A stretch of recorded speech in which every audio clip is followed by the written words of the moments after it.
ഇന്ന് ദാവീദിന്റെ പട്ടണത്തിൽ നിങ്ങൾക്കായി ഒരു രക്ഷകൻ ജനിച്ചിരിക്കുന്നു. ലൂക്ക 2:11.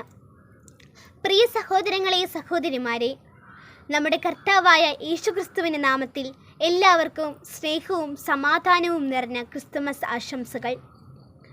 ക്രിസ്തുമസ് എന്നത് വെറും ഒരു ആഘോഷമോ അലങ്കാരങ്ങളാലും വിളക്കുകളാലും സമ്മാനങ്ങളാലും നിറഞ്ഞ ഒരു ഉത്സവം മാത്രമല്ല. അത് ദൈവത്തിൻ്റെ അതുല്യമായ സ്നേഹത്തിൻ്റെ മഹത്തായ പ്രഖ്യാപനമാണ്. മനുഷ്യരോടുള്ള ദൈവത്തിൻ്റെ കാരുണ്യവും കൃപയും വെളിപ്പെടുത്തിയ ദിനമാണ് ക്രിസ്തുമസ്. ബൈബിളിൽ യോഹന്നാൻ 3:16 പറയുന്നു, ദൈവം ലോകത്തെ ഇങ്ങനെ സ്നേഹിച്ചു, തൻ്റെ ഏകജാതനായ പുത്രനെ തന്നു, അവനിൽ വിശ്വസിക്കുന്ന ഏവനും നിത്യജീവൻ പ്രാപിക്കേണ്ടതിന്. ഈ വചനമാണ് ക്രിസ്തുമസിൻ്റെ ഹൃദയം.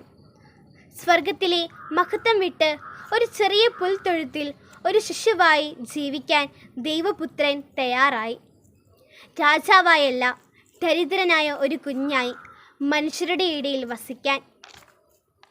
ഇത് കന്യക ഗർഭം ധരിച്ച് ഒരു മകനെ പ്രസവിക്കും, അവന് ഇമ്മാനുവേൽ എന്ന് പേരിടണം.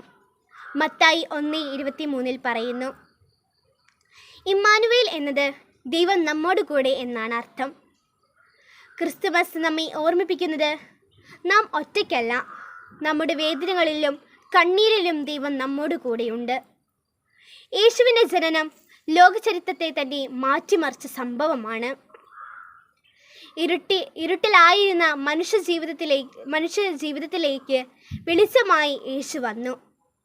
മത്തായി 4:16 പറഞ്ഞിരിക്കുന്നു, അന്ധകാരത്തിൽ സ്ഥിതി ചെയ്തിരുന്ന ജനങ്ങൾ വലിയ പ്രകാശം കണ്ടു. ഇന്ന് നമ്മുടെ ജീവിതത്തിലും പലപ്പോഴും ഇരുട്ടുകളായ ഭയം, ദുഃഖം, രോഗം, സാമ്പത്തിക ബുദ്ധിമുട്ടുകൾ, തകർന്ന ബന്ധങ്ങൾ എന്നിവയൊക്കെ ഉണ്ടാകാം. എന്നാൽ ക്രിസ്തുമസ് നമ്മോട് പറയുന്നു, ഇരുട്ട് അവസാന വാക്കല്ല. യേശുക്രിസ്തു ലോകത്തിൻ്റെ വെളിച്ചമാണ്.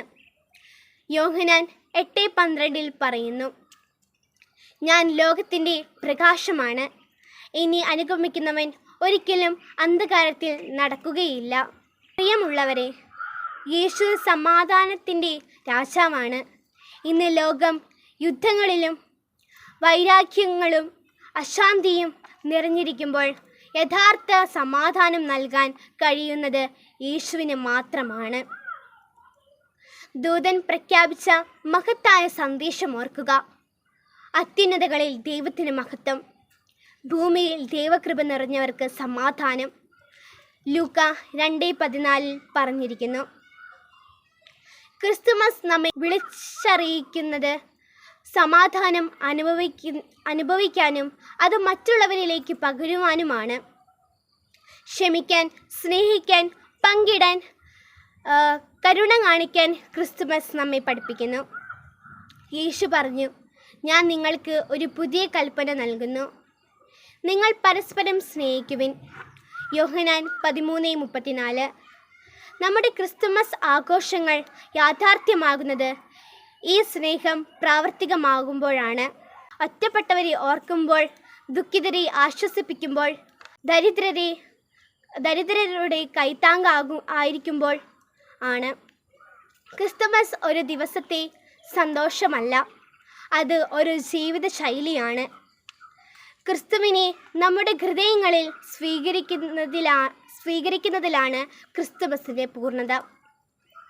അവസാനമായി പൗലോസ് അപ്പസ്തോലൻ്റെ ഈ വചനത്തോടെ ഞാൻ ഈ സന്ദേശം അവസാനിപ്പിക്കുന്നു. ദൈവത്തിൻ്റെ സമാധാനം നിങ്ങളുടെ ഹൃദയങ്ങളെയും ചിന്തകളെയും യേശു ക്രിസ്തുവിൽ കാത്തുകൊള്ളും. ഫരിസേയർ 4:7. ഈ